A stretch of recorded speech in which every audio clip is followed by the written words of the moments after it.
Everyone, परीक्षा junction की platform में आप सबको स्वागत है। मैं हूं एजुकेटर शरण्या। जैसा कि आप सबको पता है, मैं यहाँ पे साइंस, टेक्नोलॉजी, एनवायरनमेंट की क्लासेस लेती हूँ और ये जो परीक्षा जंक्शन की प्लेटफॉर्म है ये कम्प्लीटली फ्री है। आप कोई भी एग्जाम्स के लिए प्रिपरेशन यहाँ पे कर सकते हैं। तो ये जो क्लासेस है इसको जरूर देखते रहिए, क्योंकि डिफेंस के ऊपर हर एक एग्जाम में क्वेश्चन जरूर पूछे जाते हैं। तो आज की जो टॉपिक है इस पे हम इंडिया के जितने भी मिसाइल्स यूज होती है, जो मेन न्यूज पे रहता है, उस डिफरेंट मिसाइल्स के बारे में बात करेंगे। ओके, तो सबसे पहले तो जो मिसाइल होता क्या है। मिसाइल बेसिकली एक एयरबोर्न रेंज्ड वेपन है जो खुद से प्रोपेल हो सकता है, खुद से मूवमेंट कर सकता है। और वो मूवमेंट कैसे होती है? प्रोपेलेंट की वजह से। मतलब हो सकता है इसमें कोई फ्यूल लगा हो जेट इंजन की तरह, जो खुद से मूव कर सकता है। और ये मिसाइल क्या होता है, ये एयर के थ्रू जाता है, मतलब हवा के थ्रू जाता है। कोई भी जेट इंजन कैसे जाता है? तो जेट इंजन के अंदर फ्यूल रहता है, वो फ्यूल जो रहता है वो हवा में बर्न होती है, जलता है, तो उसके वजह से जेट इंजन आगे मूव कर सकता है। तो ये मिसाइल भी वैसे ही सिमिलरली है। हिस्टोरिकली जो मिसाइल्स है वो कोई भी प्रोजेक्टाइल को बोला जाता था जो एक टारगेट को जाके हिट कर सकता है। तो इसकी वजह से क्या होता है, हमारे जो गाइडेड जेट या फिर रॉकेट फ्यूल्ड मिसाइल्स होते हैं वो सारे ये मिसाइल्स के अंदर आते हैं। ठीक है, तो मिसाइल्स जो होता है जनरली इसे गाइड किया जाता है कोई स्पेसिफिक टारगेट को हिट करने के लिए, उसे गाइडेड मिसाइल बोलते हैं या फिर गाइडेड रॉकेट्स बोलते हैं। तो मिसाइल्स जो है उसके 5 कंपोनेंट है। सबसे पहले तो टारगेट, आप कौन से जगह पे फेंकना है, गिराना है उसे, तो वो होती है टारगेटिंग। आपको जैसे ये रिसेंटली जो ऑपरेशन सिंदूर हुई है वहां पे क्या किया गया था, नूर खान एयरबेस हो या फिर सरगोदा एयरबेस हो, तो वहां पे टारगेट किया गया था, राइट। तो सबसे पहले है तो कि टारगेटिंग करना है, या फिर जैश ई मोहम्मद या फिर लश्कर ए तैयबा की जो हेडक्वार्टर है उसको टारगेट किया गया। ठीक है, नेक्स्ट है गाइडेंस सिस्टम। मतलब टारगेटिंग तो हो गया कि हम कौन से लोकेशन में, कौन से लैटिट्यूड लॉन्गिट्यूड पे इसको गिराएंगे। नेक्स्ट आते हैं गाइड करना। उतना फ्यूल क्या लगेगा, कि कौन से डायरेक्शन में जाएगा, कौन सा एंगल पे उसको चार्ज करना है, उसको फ्यूल देना है। तो ये सारे हैं गाइडेड सिस्टम। देन है फ्लाइट सिस्टम। मतलब फ्लाइट मतलब क्या है कि वो किस तरीके से मूव करेगा, किस तरीके से उसकी फ्लाइट पाथ होगी। उसके बाद क्या आता है, इंजन। तो इंजन में फ्यूल डालना है। एंड फिर वायरहेड, मतलब जो मिसाइल जाके कोई बॉम्ब अगर है तो उसको गिराएगा ना, मिसाइल तो खुद जाके नहीं गिरेगा। तो वायरहेड में आइडर कोई नॉर्मल बॉम्ब रहता है या फिर कोई न्यूक्लियर बॉम्ब रहता है। अगर न्यूक्लियर है तो वो न्यूक्लियर टैक्टिकल मिसाइल कहते हैं, अगर कन्वेंशनल है तो उसे कन्वेंशनल मिसाइल कहते हैं। ओके, तो मिसाइल क्या होती है, 2 मोस्टली क्लास में डिवाइड किया जाता है। कुछ डिफरेंट तरीके से होती है। जैसे कभी कभार होता है कि इसे फ्लाइट किस तरीके से कर रहा है उसके बेसिस पे बैलिस्टिक मिसाइल या फिर क्रूज मिसाइल बोला जाता है, या फिर कहां से आप मिसाइल को लॉन्च कर रहे हैं उसके ऊपर डिपेंड करता है कि कैसा मिसाइल है। जैसे सरफेस टू सरफेस मिसाइल, मतलब जमीन से जाके जमीन पे गिरेगा। नेक्स्ट है एयर टू सरफेस मिसाइल, मतलब आप हेलीकॉप्टर से या फिर कोई जेट इंजन, कोई जेट प्लेन से, कोई फाइटर जेट से आप अगर गिरा सकते हैं, अगर आप लॉन्च करेंगे तो वो जाके जमीन पे गिरेगा। ठीक है, ये है air to surface. Surface to air मतलब आप नीचे से लॉन्च कर रहे हैं और जाके वो किसी फाइटर जेट को गिरा रहा है, या फिर कोई दूसरा मिसाइल को गिरा रहा है, या फिर कोई ड्रोन को गिरा रहा है, तो वो है सरफेस टू एयर, मतलब स्ट्राइक जाके एयर में करेगा।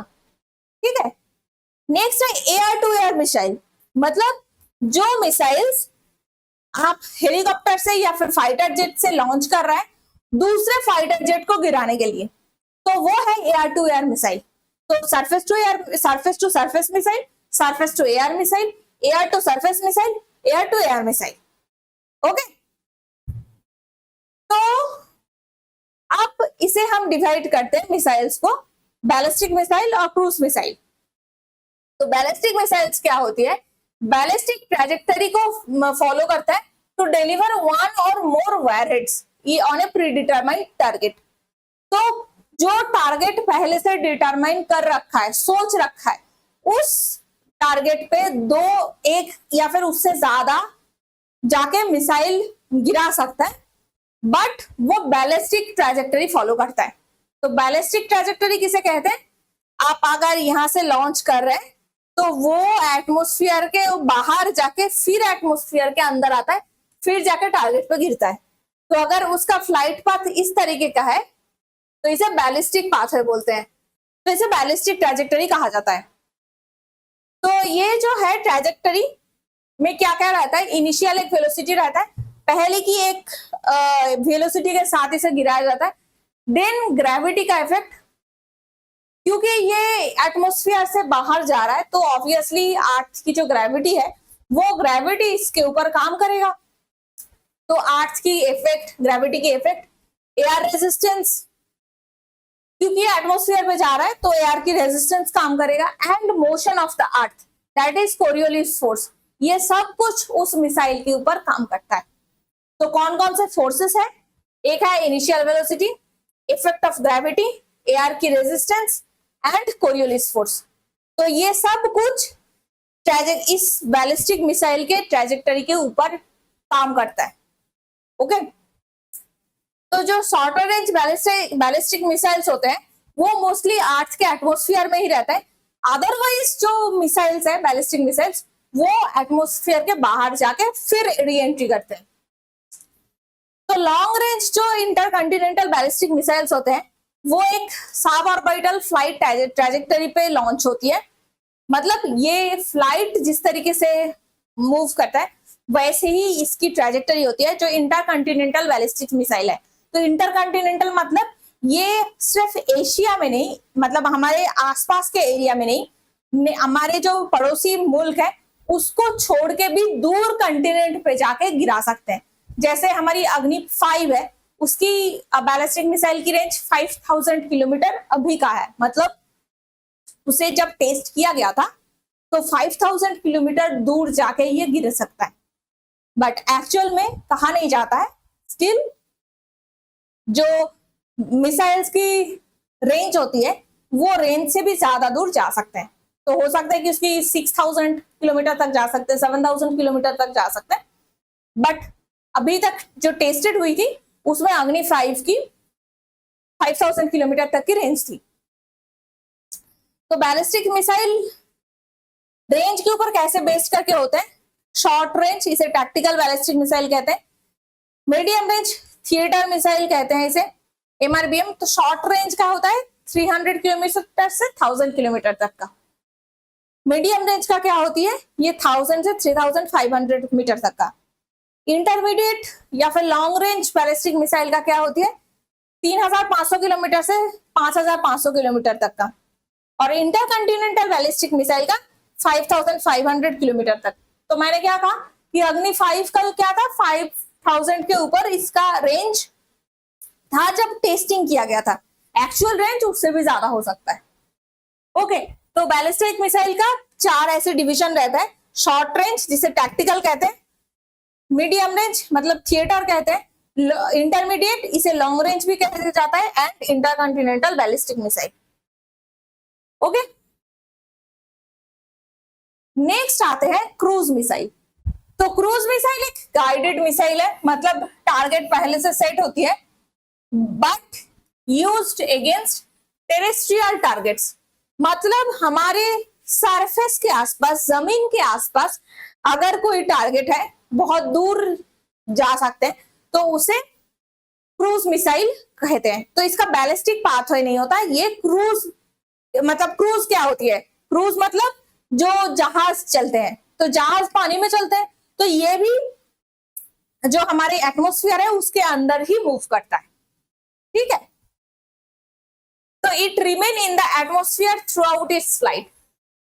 क्रूज मतलब क्या है, जो क्रूज हमने बात किया वो जहाज की तरह होती है, मतलब वो पानी में चलेगा, तो ये भी एटमॉस्फेयर के अंदर ही चलता है। It flies the major portion of the flight path approximately in constant speed. तो इसकी स्पीड बहुत ज्यादा चेंजेस नहीं होती, जैसे बैलिस्टिक मिसाइल के चेंजेस होती है वैसे क्रूज मिसाइल की स्पीड में बहुत ज्यादा चेंजेस नहीं होता है। क्रूज मिसाइल जो है वो बेसिकली डिलीवर करते हैं लार्ज वायरहेड को भेजने के लिए। बहुत दूर के डिस्टेंस में अगर बड़ा कोई बॉम्ब फेंकना है, गिराना है, तो उसके लिए क्रूज मिसाइल यूज होता है, जैसे ब्रह्मोस। तो ब्रह्मोस के बारे में भी पढ़ेंगे, अब क्रूज मिसाइल को देख लेते हैं। तो मॉडर्न जो क्रूज मिसाइल है वो सुपरसोनिक स्पीड में या फिर हाइपरसोनिक स्पीड में मूव कर सकते हैं, जो सेल्फ नेविगेटिंग है, मतलब खुद से नेविगेट कर सकते हैं, ये खुद से चल सकता है। And are able to fly non ballistic, मतलब इसका बैलिस्टिक पाथवे नहीं होता, at extremely low altitude trajectory, मतलब ये इतना जमीन के पास से चलता है कि राडार इसको पकड़ ही नहीं सकता। बैलिस्टिक मिसाइल को राडार पकड़ सकते हैं, बट क्रूज मिसाइल जो जमीन के पास से जाता है उसको राडार पकड़ ही नहीं सकता। इसीलिए जब ब्रह्मोस को ऑपरेशन सिंदूर के टाइम पे पाकिस्तान में गिराया गया था तो उसका राडार इसको पकड़ ही नहीं पाया। ठीक है, तो क्रूज मिसाइल की टाइप कैसे है? हाइपरसोनिक, मतलब इसका जो स्पीड है वो मैक 5 के आसपास है। मैक क्या था? मैक है साउंड की जो स्पीड है एयर में, उसे मैक कहा जाता था। आई होप फिजिक्स के क्लास में साउंड की क्लास आपको याद है जहां पे मैक के बारे में मैंने बताया था। तो हाइपरसोनिक जो मिसाइल है उसमें मिसाइल की स्पीड मैक 5 से अराउंड मैक 5 होती है या फिर उससे ज्यादा होती है। These missiles would travel at least 5 times the speed of the sound, that is BrahMos. Next है सुपरसोनिक मिसाइल। तो सुपरसोनिक मिसाइल क्या होती है? ये मैक 2 से 3 के बीच में इसका स्पीड रहता है। ये साउंड से फास्ट स्पीड पे चल सकता है और वो उसका भी एक वेरिएंट ब्रह्मोस का है। ब्रह्मोस 2 है हाइपरसोनिक, जो अभी इंडिया के पास नहीं आई, बट ब्रह्मोस जो है ये सुपरसोनिक क्रूज मिसाइल है। नेक्स्ट है सबसोनिक मिसाइल। इसका है मैक 0.8 से मैक 1 के बीच में इसका स्पीड रहता है। This missiles travel slower then the speed of sound, जैसे नियर बाय डिफेंस सिस्टम है वो नियर बाय ये सेम स्पीड पे चल सकता है। ठीक है, तो सी दिस इज डिफरेंस, जो डिफरेंस बैलिस्टिक मिसाइल और क्रूज मिसाइल के बीच में है। तो बैलिस्टिक मिसाइल क्या होती है?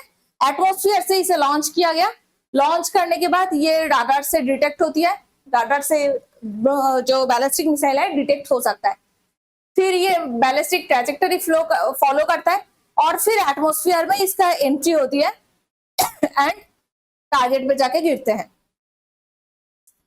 और जो क्रूज मिसाइल है उसका क्या है? ये एटमॉस्फेयर से तो उठते तो है बट एटमॉस्फेयर के आसपास ही रहते हैं। ये इस ऐसे एटमॉस्फेयर के अंदर ही थोड़ा सा ऊपर से फ्लो करते हैं एंड फिर जाके टारगेट में गिरते हैं। तो ये बेसिक डिफरेंस था बैलिस्टिक मिसाइल और क्रूज मिसाइल का। ओके, तो एक डिफरेंस देख लेते हैं बैलिस्टिक मिसाइल और क्रूज मिसाइल का, जो है कि बैलिस्टिक मिसाइल थोड़े टाइम के लिए लॉन्च के बाद जा सकता है, ये बहुत लॉन्ग डिस्टेंस के लिए नहीं जा सकता। और क्रूज मिसाइल क्या है? सेल्फ प्रोपेल्ड है and end of the flight ये खुद ही चल सकता है। ये खुद की चलने के लिए टाइम बहुत कम है, ये बहुत लंबे समय तक खुद से नेविगेट करके चल सकते हैं। रॉकेट इंजन के सिमिलर है, ये जेट इंजन की तरह है जो एटमॉस्फेयर के अंदर से जाता है। ओके, तो लॉन्ग रेंज मिसाइल्स जो है वो एटमॉस्फेयर के बाहर जाता है एंड देन दोबारा एंट्री करता है। तो इसकी एक री एंट्री फेज होती है जैसे रॉकेट की होती है, बिल्कुल वैसे ही। Flight path is within the earth atmosphere, ये एटमॉस्फेयर के बाहर नहीं जाता क्योंकि अर्थ की बहुत सारे फोर्सेस इसके ऊपर रहता है। जैसे बैलिस्टिक मिसाइल के ऊपर अर्थ की ग्रेविटी है, बैलिस्टिक पाथवे है, साथ में एटमॉस्फेयर हवा का भी असर होता है एंड फिर जो कोरियोलिस फोर्स है उसका भी इफेक्ट है। तो इसकी जो प्रिसिशन काफी कम है एंड अनगाइडेड होती है। ये जो प्रोजेक्टरी है, ये जो ट्रैजेक्टरी है, वो डिपेंड करता है ग्रेविटी या रेजिस्टेंस और कोरियोलिस फोर्स के ऊपर। तो इसीलिए ये इतने सारे फैक्टर होता है, इसीलिए प्रिसिशन थोड़ा सा लो है। ओके, और क्रूज मिसाइल जो है ये डायरेक्टली टारगेट को हिट करता है with high precision and constantly propelled. तो ये डायरेक्टली जाके टारगेट को हिट कर सकता है।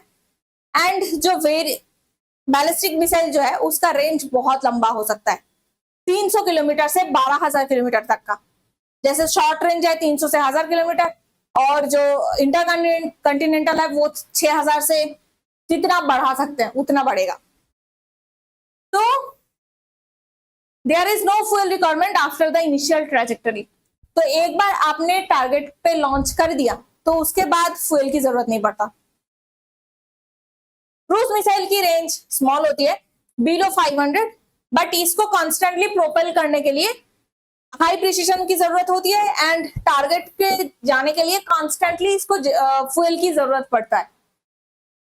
जबकि इसकी जो बैलिस्टिक मिसाइल है उसमें बहुत ज्यादा प्रोपेलेंट की जरूरत नहीं पड़ता। तो क्या है कि आइदर जो जलानी है, जो फ्यूल है वो ज्यादा होगा, या फिर जो बॉम्ब है उसका साइज ज्यादा होगा। तो जहां पे डायरेक्टली फ्यूल की जरूरत पड़ता है वहां पे जो बॉम्ब है वो छोटा है, जहां पे फ्यूल की जरूरत बहुत ज्यादा नहीं है वहां पे बॉम्ब बड़ा हो सकता है। तो सिमिलरली बैलिस्टिक मिसाइल में फ्यूल बहुत नहीं लगता, तो हेवी वायरलोड ले सकता है, हेवी पेलोड उसका हो सकता है। तो हेवी पेलोड कैरिंग कैपेसिटी है बैलिस्टिक मिसाइल का। और इधर क्रूज मिसाइल में हमें क्या है, एक फ्यूल टैंक की बहुत जरूरत पड़ता है, तो वहां पे वायरेट छोटा है। ओके, नेक्स्ट है मल्टीपल पेलोड को कैरी कर सकता है, डिफरेंट पेलोड को ये कैरी कर सकता है एंड री एंट्री हो सकता है अलग अलग एरिया में। और क्रूज मिसाइल पे क्या है, सिंगल पेलोड को कैरी करता है, ये एक ही टारगेट पे हाई प्रिसिशन में जाके गिर सकता है। तो ये बहुत सारे टारगेट की जरूरत नहीं पड़ता, इसके लिए एक टारगेट है, और बैलिस्टिक मिसाइल के लिए बहुत सारे टारगेट होते हैं। नेक्स्ट क्या है, developed primarily to carry nuclear warheads. तो न्यूक्लियर जो वॉरहेड्स है हमारे, उसको कैरी करने के लिए ये बैलिस्टिक मिसाइल्स बनाया जाता था। एंड कन्वेंशनल वॉरहेड्स के लिए ये प्राइमरीली बनाया जाता है। तो बैलिस्टिक मिसाइल्स क्या है, पृथ्वी 1, पृथ्वी 2, अग्नि 1, अग्नि 2, धनुष, ये सारे हैं ballistic missiles. And cruise missiles के लिए बहुत ही बढ़िया है ब्रह्मोस। ओके, तो ये जो डिफरेंस है, ये डिफरेंस आपको याद रखना होगा। एग्जाम्स में कई बार पूछे जाते हैं, चाहे आप एग्जाम्स में जाए, कोई भी एग्जाम हो, चाहे वो ईपीएफओ का एग्जाम है, यूपीएससी का एग्जाम है, या फिर सीएपीएफ का एग्जाम हो, कोई भी नाबार्ड, कोई भी एग्जाम हो, सीजीएल, सीएचएसएल, कोई भी एग्जाम के लिए ये जो टॉपिक्स है बहुत ही इंपॉर्टेंट है। तो इसके बाद एक चीज हमें जानना है, integrated guided missile development programme जो इंडिया में स्टार्ट हुई थी। तो ये स्टार्ट कैसे हुआ, ये बेसिकली हम लोग इंडिया की जो न्यूक्लियर प्रोग्राम था वो पढ़ रहे थे। तो इंडिया की न्यूक्लियर प्रोग्राम हमने कब पढ़ा कि 1965 के बाद इंडिया ने न्यूक्लियर जो बॉम्ब है उसको बनाना स्टार्ट किया। एंड उसी के कुछ दिन बाद पोखरान में इंडिया की फर्स्ट न्यूक्लियर बॉम्ब की टेस्टिंग हुई, जिसका नाम था ऑपरेशन स्माइलिंग बुद्धा। तो उसके बाद से कंटिन्यूअसली वेस्टर्न प्रेशर हो, सैंक्शन हो, तो एक चीज तो पता चल गया था कि वेस्टर्न जो कंट्रीज है वहां से हमें हेल्प तो नहीं मिलेगा, जो भी करना है हमें खुद ब खुद करना है। तो खुद ब खुद करने के लिए हमें क्या चाहिए कि न्यूक्लियर बॉम्ब, जिसको हमें एक तरीके से हम न्यूक्लियर बॉम्ब भी बना रहे हैं, न्यूक्लियर जो प्रोग्राम है वो भी काम कर रहा है, दूसरे तरीके से कि न्यूक्लियर बॉम्ब को हम फेंकेंगे कैसे, उसको बना तो रहे हैं, अगर जरूरत पड़े तो हम इसे यूज कैसे करेंगे। तो उसके लिए हमें कुछ व्हीकल की जरूरत है। ऐसा तो नहीं है कि हम हाथ से फेंक देंगे, ये गुल्लक तो है नहीं कि इसको हाथ से फेंकेंगे तो उधर जाके गिर जाएगा। तो तब क्या किया, ये जो गवर्नमेंट की मिनिस्ट्रीज था साथ में मिलके जो स्पेस डिपार्टमेंट है उसके साथ कोलैबोरेट करके मिसाइल की डेवलपमेंट प्रोग्राम स्टार्ट किए गए। मिसाइल्स मतलब वो रॉकेट की इंजन की तरह काम करता है। अभी अभी हमने देखा कि ये रॉकेट की इंजन की तरह काम करता है। तो डीआरडीओ ने स्टार्ट किया ये integrated guided missile development programme, जो मिसाइल लॉन्च के लिए यूज होता है। मिलिट्री का काम है, वो सिर्फ और सिर्फ मिलिट्री यूज के लिए होगा। उधर इसरो ने काम स्टार्ट किया रॉकेट लॉन्च का, वो डुअल यूज के लिए है, सिविलियन यूज के लिए होगा, जहां पे रिसर्च की बात होगी, रिसर्च करेंगे लोगों के लिए, सैटेलाइट्स यूज होगी, कम्युनिकेशन बढ़ेगा। तो किसी भी जंग में आपको कम्युनिकेशन भी इंपॉर्टेंट है ना, तो उसके लिए इसरो ने डुअल यूज टेक्नोलॉजी स्टार्ट किया and DRDO missile programmes use किया। तो एक तरीके से इसरो भी काम करना स्टार्ट किया, डीआरडीओ अपना काम स्टार्ट किया एंड ऑलरेडी इंडिया की न्यूक्लियर प्रोग्राम चल रहा था। तो हमारी प्रॉब्लम क्या होती है, जब हम पढ़ते हैं तो तीनों को अलग अलग तरीके से पढ़ते हैं, बट एक्चुअली तीनों ही मर्ज किया हुआ है कि इंडिया की डिफेंस कैपेबिलिटीज को बढ़ाना है। इसरो डायरेक्टली काम नहीं कर सकता, वो डुअल यूज टेक्नोलॉजी यूज कर रहा है। जो इंडिया की न्यूक्लियर प्रोग्राम है, भाभा एटॉमिक रिसर्च सेंटर जो है, वो ऑलरेडी न्यूक्लियर पावर पे रिसर्च कर रहे हैं, वो भी डुअल यूज टेक्नोलॉजी है। वो सिविलियंस के लिए पावर भी जनरेट कर रहे हैं और मिलिट्री के लिए भी न्यूक्लियर एनरिचमेंट कर रहे हैं। एंड डीआरडीओ जो है मिलिट्री पर्पस के लिए मिसाइल बनाना स्टार्ट किया, मिसाइल की लॉन्चिंग, उसकी टेस्टिंग करना स्टार्ट किया। ठीक है, तो इसके लिए अब डॉक्टर विक्रम साराभाई की एक बहुत ही खास शिष्य थे डॉक्टर एपीजे अब्दुल कलाम। इन्हें कहा जाता है कि integrated guided missile development programme इन्हीं का ब्रेन चाइल्ड है, और इसीलिए डॉक्टर एपीजे अब्दुल कलाम को मिसाइल मैन ऑफ इंडिया भी बोलते हैं। ओके, तो इन्हें मिसाइल मैन ऑफ इंडिया भी कहा जाता है। It was intended to attain self sufficiency in the field of missile technology. तो मिसाइल यूज करने के लिए हमें दूसरे से हेल्प लेने की जरूरत नहीं पड़ेगा, इसीलिए ये रिसर्च की काम स्टार्ट हुई डीआरडीओ में। कोई भी रिक्वायरमेंट है, कोई भी टाइप का मिसाइल है, कोई भी एरिया से लॉन्च कर सकते हैं, इसलिए ये प्रोग्राम को बनाया गया। तो फॉर्मली अप्रूव किया गया था 1983 में, बट उसके पहले से थोड़ा बहुत काम तो चल ही रहा था। तो it brought together the countries scientific community, academic institutions, research and development laboratories, industries and 3 defense services in giving shape to the strategic and indigenous missile system. तो ये जो इंटीग्रेशन हुई, इसमें कौन कौन काम किया? साइंटिफिक कम्युनिटी जो रॉकेट इंजन प्रोपल्शन के ऊपर काम कर रहे थे। नेक्स्ट क्या है? एकेडमिक इंस्टीट्यूशंस जो पढ़ा रहे हैं। रिसर्च एंड डेवलपमेंटल लैबोरेटरीज जो डीआरडीओ की है, इसरो की है या फिर बार्क की है। इंडस्ट्रीज जो रिसर्च के बाद कंटिन्यूअसली ये मिसाइल्स बनाना स्टार्ट करेगा, तो डिफेंस इंडस्ट्री को भी बूस्ट मिला। एंड देन जो 3 डिफेंस सर्विसेज है, आर्मी, नेवी, एयरफोर्स, ये 3 साथ में काम करना स्टार्ट किया। ठीक है, तो ये जो इंटीग्रेटेड मिसाइल डेवलपमेंट प्रोग्राम है, इसमें 5 टाइप के मिसाइल्स बनाया गया। ये 5 कौन कौन है? क्वेश्चंस में पूछे जाते हैं, इसे याद रखना। Short range surface to surface missile, इसे पृथ्वी कहते हैं। तो सरफेस टू सरफेस मतलब जमीन से इसे लॉन्च किया जाएगा, टारगेट जमीन पे होगी, इसीलिए नाम पृथ्वी है। Intermediate range surface to surface ballistic missile, इसका नाम है Agni. Short range low surface to air missile, तो इसका नाम है त्रिशूल। तो त्रिशूल है, ये महादेव जी के हाथ में रहते हैं या फिर देवी दुर्गा के हाथ में रहते हैं। ये क्या होता है? आप हाथ से लेके दूर में किसी को मारते हैं, तो ये जाके आसमान में काम करता है, तो इसीलिए इसका नाम त्रिशूल है, क्योंकि ये सरफेस टू एयर काम कर रहा है। नेक्स्ट है intermediate range surface to air missile Akash, ये एआर है तो इसीलिए आकाश नाम है। And third generation anti tank missile जिसका नाम है नाग। तो इसका जो एक्रोनिम्स था ये ऐसे बनाया गया था, पी फॉर पृथ्वी, अग्नि, त्रिशूल, नाग एंड आकाश। ये याद रखना, पटना। ओके, तो 5 कौन कौन सा था? पृथ्वी, अग्नि, त्रिशूल, आकाश, नाग। ओके, तो पृथ्वी क्या है? First indigenously developed ballistic missile है under integrated guided missile development programme. तो फर्स्ट टाइम जो बनाया गया था इंडिया में उसका नाम है पृथ्वी। तो सरफेस टू सरफेस ये बैटलफील्ड मिसाइल है, demonstrate high lethal effects and high level capability with field interchangeable warhead. तो ये जो वायरहेड है इसका वायरहेड आप चेंज कर सकते हैं। तो जब जरूरत पड़े, जिस तरीके की टारगेट है उस तरीके से आप वायरहेड को चेंज कर सकते हैं।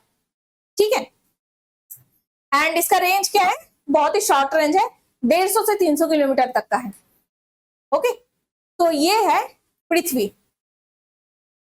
नेक्स्ट आता है अग्नि। अग्नि की बहुत सारे वेरिएशन है। फर्स्ट है अग्नि 1। तो अग्नि 1 जो है ये सिंगल स्टेज है, solid fuel medium range ballistic missile है। ठीक है, तो ये है अग्नि। इसका जो सॉलिड प्रोपल्सन, इसमें सॉलिड प्रोपल्सन बूस्टर यूज होती है एंड लिक्विड के लिए अपर स्टेज यूज होती है। रेंज है 700 से 800 किलोमीटर का। तो इसका रेंज पृथ्वी से थोड़ा सा ज्यादा है। अग्नि 2 जो है ये इंटरमीडिएट रेंज बैलिस्टिक मिसाइल है, इसका रेंज 2000 से भी ज्यादा है। तो धीरे धीरे जैसे हम रिसर्च कर रहे हैं तो रेंज जो है वो और बढ़ रहा है। जैसे अग्नि 3 है 2 stage intermediate range ballistic missile, इसका बहुत ही टाइप के वायरहेड को ये लेके जा सकते हैं एंड इसका जो स्ट्राइकिंग रेंज है वो 2500 किलोमीटर से ज्यादा है। अग्नि 4 जो है 2 stage missile powered by solid propellant, क्योंकि ये मिसाइल्स है और मिसाइल को लॉन्च करने के लिए एक लिफ्ट की जरूरत होता है। जैसा स्पेस टेक्नोलॉजी पे हमने कहा था कि ये लिफ्ट सबसे ज्यादा कहां से आते हैं? सॉलिड फ्यूल से आते हैं। लिक्विड से आप मैनूवर कर सकते हैं, मतलब उसको इधर उधर घुमा सकते हैं, बट लिफ्ट के लिए जो लॉन्च की जरूरत पड़ता है उस टाइम पे आपको सॉलिड फ्यूल की जरूरत है। तो जो प्राइमरी स्टेज होती है, फर्स्ट स्टेज होती है, उसमें मिसाइल्स हो या फिर रॉकेट हो, दोनों में ही सॉलिड फ्यूल यूज होती है। Can fire from A road mobile launcher. तो कोई भी मतलब राह चलते कोई अगर लॉन्चर है तो वहां से भी ये लॉन्च कर सकते हैं। तो इसके वजह से क्या है कि कोई भी बैटल का एरिया हो वहां पे ये जा सकते हैं एंड इसका रेंज 3500 किलोमीटर से ज्यादा है। ये indigenously developed ring laser gyro and composite rocket motor है, तो ये आपको याद रखना होगा। अग्नि 5 जो है ये 3 स्टेज सॉलिड फ्यूल्ड इंजन है। इसे इंटरकंटिनेंटल बैलिस्टिक मिसाइल भी कहा जाता है, जो 2018 में ये बनाया गया था। 2018-19 में ये टेस्टिंग हो रहा था इसका। जो कैरिंग है वो कैरिंग कैपेसिटी 1.5 टन की न्यूक्लियर वायरहेड को ये कैरी कर सकता है। तो इसे याद रखना है कि बैलिस्टिक मिसाइल्स न्यूक्लियर वायरहेड को कैरी कर सकते हैं एंड अग्नि 5 तो जरूर कर सकते हैं। ये latest and most advanced variant है अग्नि 5 का एंड साथ साथ में नेविगेशन, गाइडेंस, वायरहेड इंजन, ये सब के लिए बहुत ही एडवांस टेक्नोलॉजी अग्नि 5 में यूज किया गया है। Canister launch missile system for operation flexibility. तो कोई भी बैटल का फील्ड हो आप वहां पे उसको मूव कर सकते हैं, कैनिस्टर में अगर ले सकते हैं, मतलब उसे तो एक जगह से दूसरी जगह लेके जा ही सकते हैं। नेक्स्ट है इसका जो रेंज है 5000 किलोमीटर से ज्यादा है एंड ये अग्नि 5 के बाद India will join the exclusive club, जहां पे US, Russia, China, France and Britain के पास पहले ओनली इंटरकंटिनेंटल बैलिस्टिक मिसाइल था, अब इंडिया के पास भी है। इंडिया ने भी अपना डेवलप कर लिया है। उसका नाम क्या है? अग्नि 5। ये नाम हमेशा याद रखना, ये नाम से पूछे जाते हैं कि इंडिया की इंटरकंटिनेंटल बैलिस्टिक मिसाइल कौन सा है, ICBM कौन है, तो वो आपको याद रखना है, अग्नि 5 है। नेक्स्ट है त्रिशूल। त्रिशूल जो है एंटी सी स्कीमर है, मतलब ये बहुत ही लो फ्लाई कर सकता है एंड रडार को अवॉइड कर सकता है। तो शिप के अगेंस्ट लो फ्लाइंग अटैक कर सकता है। ये शॉर्ट रेंज है, क्विक रिएक्शन है, क्विक रिएक्शन बहुत जल्दी रिएक्ट कर सकता है and all weather surface to air missile है। आप कोई भी वेदर पे त्रिशूल को लॉन्च कर सकते हैं, ठीक है।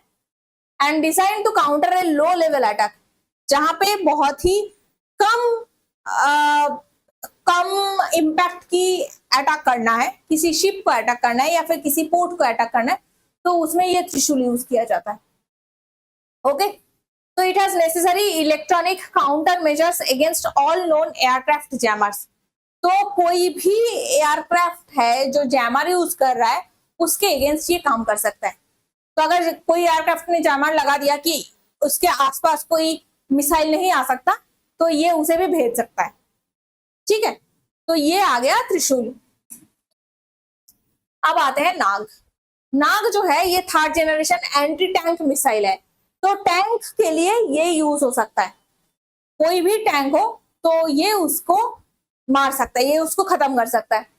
फायर एंड फॉरगेट है, मतलब आप एक बार फायर कर लिया तो आपको कुछ और समझने की जरूरत नहीं है, वो खुद ब खुद जाके टारगेट को हिट कर लेगा, ठीक है। गाइडेड मिसाइल है, तो मतलब इसको एक बार गाइड कर दिया, इसको एक बार पोजीशन बता दिया तो सीधा जाकर वहीं पे गिरेगा। Where the target is identified and designed before the weapon is launched। तो टारगेट जो है उसको क्या कर सकते हैं कि उसको लॉन्च से पहले डिसाइड किया जाता है। आप लॉन्च करने के बाद टारगेट को नहीं चेंज कर सकते, ठीक है। Developed indigenously as anti armour weapon, तो आर्मर जो व्हीकल्स होते हैं, टैंक्स होते हैं, उसके अगेंस्ट इसे यूज किया जाता है। Employing sensors fusion technologies for fight guidance. Helina Nag का हेलीकॉप्टर वेरिएंट है, हेलीकॉप्टर लॉन्च्ड नाग। तो नाग मिसाइल जो हेलीकॉप्टर से हम लॉन्च कर सकते हैं उसका नाम है Helena.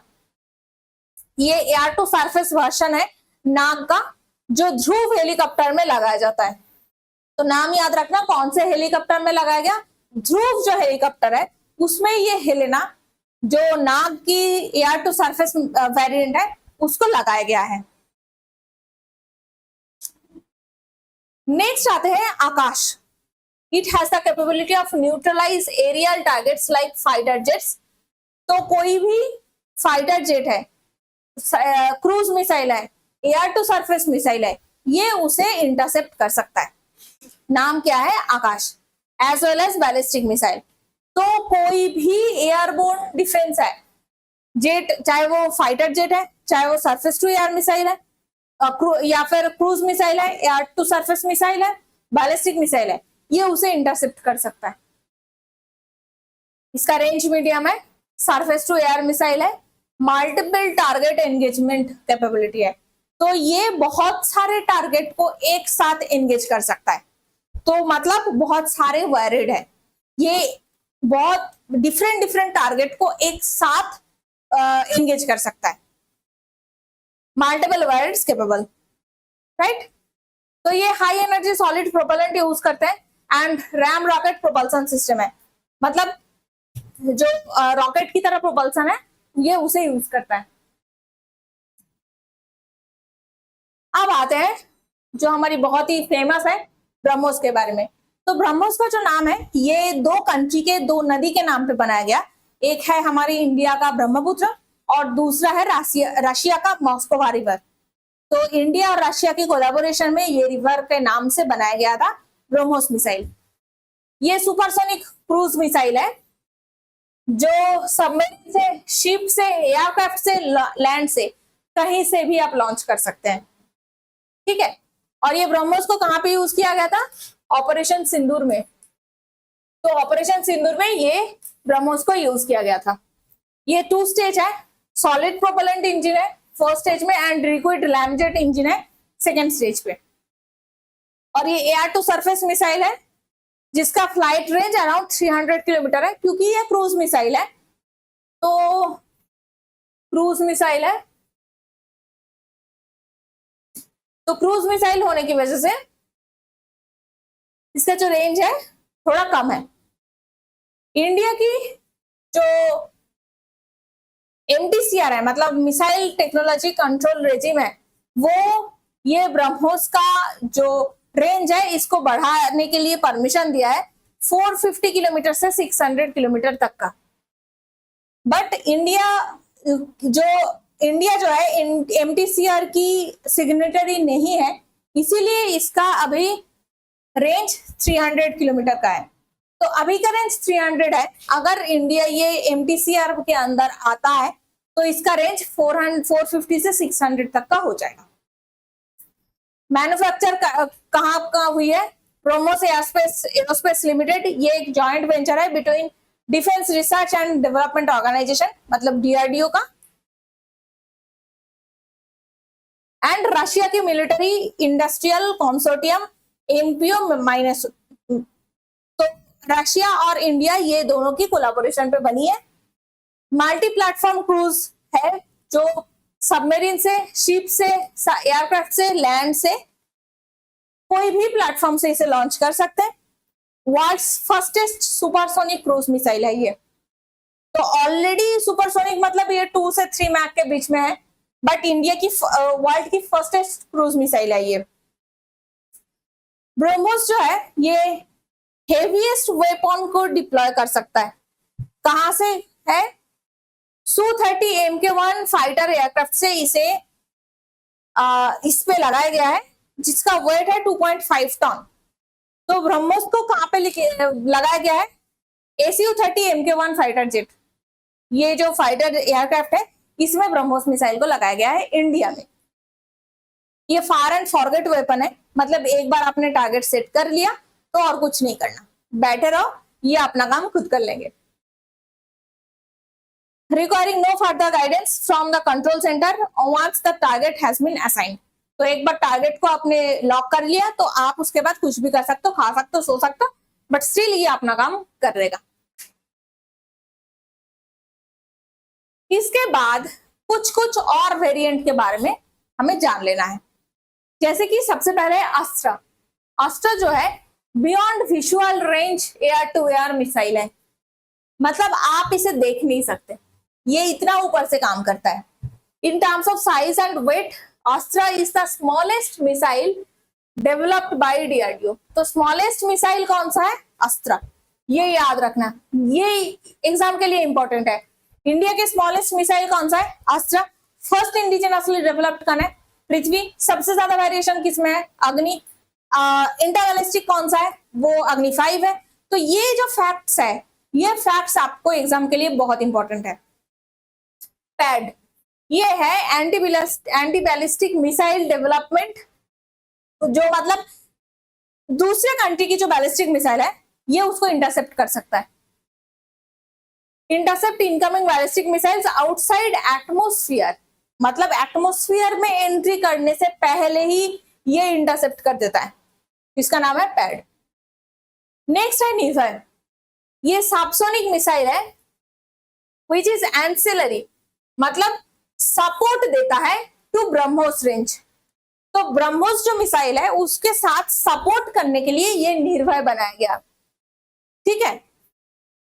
Capable of being launched from multiple platforms on land, sea and air. Obviously ये ब्रह्मोस की तरह है, उसको नेसेसरी सपोर्ट देता है, तो निर्भय भी डिफरेंट प्लेटफॉर्म से लॉन्च कर सकते हैं। टेरेन हगिंग, मतलब ये जमीन के बहुत ही पास से जाते हैं। ऑब्वियसली ये क्रूज मिसाइल है, दिस इज क्रूज मिसाइल है। क्यों क्रूज है? क्योंकि ये ब्रह्मोस भी क्रूज मिसाइल है, निर्भय भी क्रूज मिसाइल है।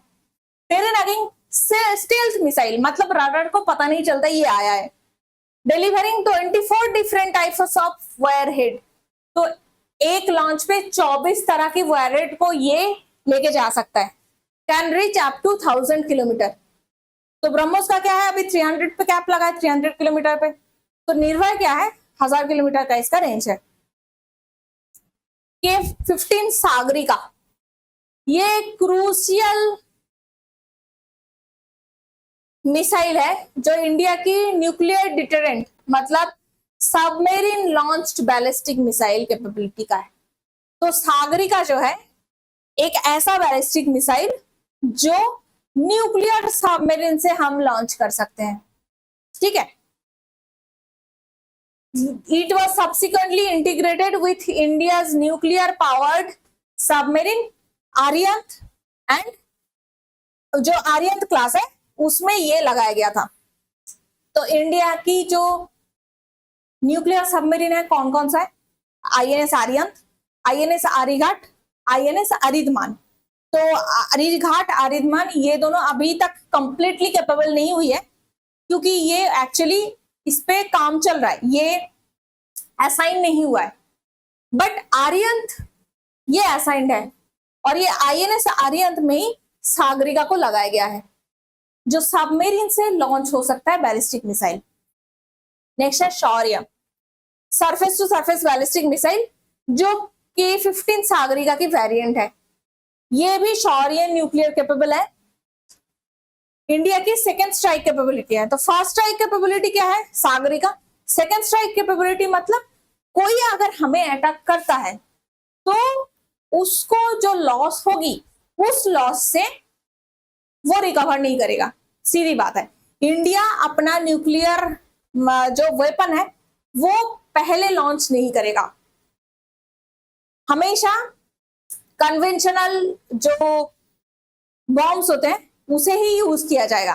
बट इंडिया के अगेंस्ट अगर कोई न्यूक्लियर वेपन को लॉन्च करता है तो इंडिया जो रिटेलिएट करेगा, जो रिटेलिएशन स्ट्राइक होगा, उससे वो कंट्री और उभर नहीं पाएगा।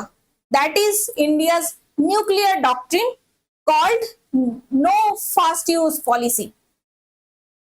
तो इंडिया की जो न्यूक्लियर डॉक्ट्रिन है उसमें ये बहुत ही क्लियरली मेंशन था, नो फर्स्ट यूज पॉलिसी, मतलब हम पहले यूज नहीं करेंगे, हमें हमारे पास रिटेलिएशन कैपेबिलिटी है, तब हमें कोई स्ट्राइक करता है विथ न्यूक्लियर वेपन तो इंडिया की जो रिटेलिएशन होगी वो इतना खतरनाक होगा कि वो कंट्री दोबारा स्ट्राइक नहीं कर पाएगा कभी। तो ये इंडिया की क्लियर न्यूक्लियर डॉक्ट्रिन है। तो शौर्य उसके लिए इंपॉर्टेंट है। ये K-15 सागरिका की वेरिएंट है। It reduces the dependence on K-5 which was build with Russian assistance. तो जो सागरिका है इसको रशियन असिस्टेंस के साथ बनाया गया था, तो उसके बाद शौर्य को बनाया गया ताकि सागरिका के ऊपर हमारी जो डिपेंडेंस है वो कम हो जाए। नेक्स्ट आते हैं धनुष। धनुष जो है ये न्यूक्लियर वायरहेड को कैरी कर सकता है। 350 किलोमीटर की जो रेंज है, सी बेस्ड मिसाइल है, मतलब इसे नेवी लॉन्च करता है, इसे मिलिट्री या एयरफोर्स नहीं, इसे नेवी लॉन्च करता है। शॉर्ट रेंज है, लिक्विड प्रोपेलेंट बैलिस्टिक मिसाइल है, इसे पृथ्वी 3 भी कहा जाता है, मतलब पृथ्वी 2 की नेवल वेरिएशन। पृथ्वी है मतलब ये जमीन पे लॉन्च हो सकता है, मतलब जमीन से जाएगा और जमीन पे टारगेट है। बट धनुष जो है ये सी से जमीन पे टारगेट कर सकता है, मतलब नेवल वेरिएंट है, नेवी से यूज कर सकता है। नेक्स्ट आता है प्रहार। इंडिया की latest surface to surface missile है, रेंज 150 किलोमीटर। तो सबसे जो लास्ट बनाया गया उसका नाम है प्रहार। तो फर्स्ट क्या था? पृथ्वी। लास्ट क्या है? प्रहार। अभी तक का लास्ट क्या है? प्रहार। हाई मैनोवरेबिलिटी, ये मैनोवर कर सकता है। एक्सीलरेशन एंड एक्यूरेसी, इसकी एक्यूरेसी बहुत अच्छा है।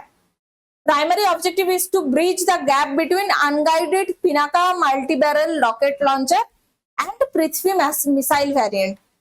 तो पृथ्वी मिसाइल और पिनाका रॉकेट लॉन्चर, ये दोनों के बीच में गैप को भरने के लिए ये प्रहार बनाया गया था।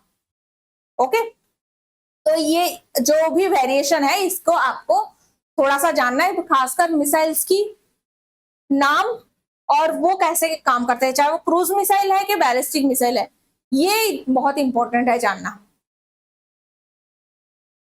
नेक्स्ट आता है प्रलय। प्रलय जो है ये टैक्टिकल मिसाइल है। टैक्टिकल मतलब शॉर्ट रेंज। शॉर्ट रेंज है, इंडिया की K सीरीज सबमरीन से लॉन्च करने के लिए ये बैलिस्टिक मिसाइल बनाया गया था। शॉर्ट रेंज है इसलिए 150 से 500 किलोमीटर तक का है। Can carry warheads between 350 to 700 kg। तो 1 टन तक भी नहीं है। The missile is a canister road mobile system, मतलब ये कैनिस्टर में रोड में से भी आप इसे लॉन्च कर सकते हैं, एक जगह से दूसरी जगह पे मूव करा सकते हैं। विच एनहेंसेस इट्स मोबिलिटी, क्योंकि ये एक जगह से दूसरी जगह पे लेके जा सकते हैं तो इसकी मोबाइल है। And allow for quick preparation, बहुत जल्दी आप इसे लॉन्च कर सकते हैं। लॉन्च कहीं से भी आप कर सकते हैं, बहुत जल्दी कर सकते हैं, ये मैन्यूवर कर सकते हैं, आप कहीं से भी इसे लॉन्च कर सकते हैं, कहीं पे भी लेके जा सकते हैं। तो Pralay has the ability to perform manoeuvres, ये आप बैलिस्टिक मिसाइल है, तो आप टारगेट सेट करने के बाद, लॉन्च करने के बाद फिर से टारगेट को चेंज कर सकते हैं, ठीक है, मैन्यूवर हो सकता है ये।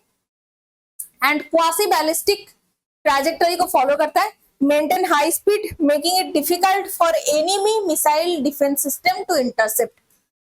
तो एनिमी की जो डिफेंस सिस्टम है वो इसे इंटरसेप्ट इतनी आसानी से नहीं कर सकता।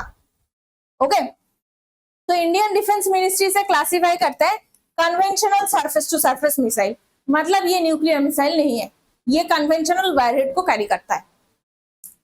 तो प्रलय पढ़ा हमने, उसके पहले ये जो वेरिएंट पढ़ा था, अस्त्र, पैड, निर्भय, सागरिका, शौर्य, धनुष, प्रहार, उसके पहले हमने ब्रह्मोस को पढ़ा। फिर integrated guided missile development programme के अंदर पृथ्वी, अग्नि, त्रिशूल, नाग एंड आकाश, ये 5 मिसाइल्स जो डेवलप किया गया था उसको पढ़ा हमने। And cruise missile, ballistic missile के बीच में डिफरेंस देखा। तो आई होप ये जो क्लासेस है आपको समझ में आ रही है। So that's it for the day. अगर आपको ये वीडियो पसंद आई है, आपको हेल्पफुल लगा एग्जाम्स में, तो उसके लिए आप इसे लाइक जरूर कीजिए, अपने दोस्तों के साथ शेयर कीजिए। स्पेसिफिकली अगर आपको कुछ चीजें और जाननी है तो आप कमेंट सेक्शन में जरूर बताएं। नीचे दिए गए डिस्क्रिप्शन में जो नंबर मेंशन है उस पर भी आप मेरे साथ बात कर सकते हैं। और परीक्षा जंक्शन की जो प्लेटफॉर्म है ये जैसे कि यूट्यूब है, उसके साथ साथ फेसबुक, व्हाट्सएप, ट्विटर, थ्रेड, ये सारे प्लेटफॉर्म में मौजूद है। आप किसी भी प्लेटफॉर्म में हमारे साथ जुड़िए, हमारे साथ ज्वाइन कीजिए। आप हमारे मेंबर भी बन सकते हैं, जो हर महीने आपको कंटिन्यूअसली मेंबर्स के लिए जो स्पेशल क्लासेस होती है वो होता रहेगा। एंड अगर आपको ये पसंद आई है तो कमेंट सेक्शन में बताइए, अपने दोस्तों के साथ शेयर कीजिए एंड सब्सक्राइब कीजिए टू परीक्षा जंक्शन।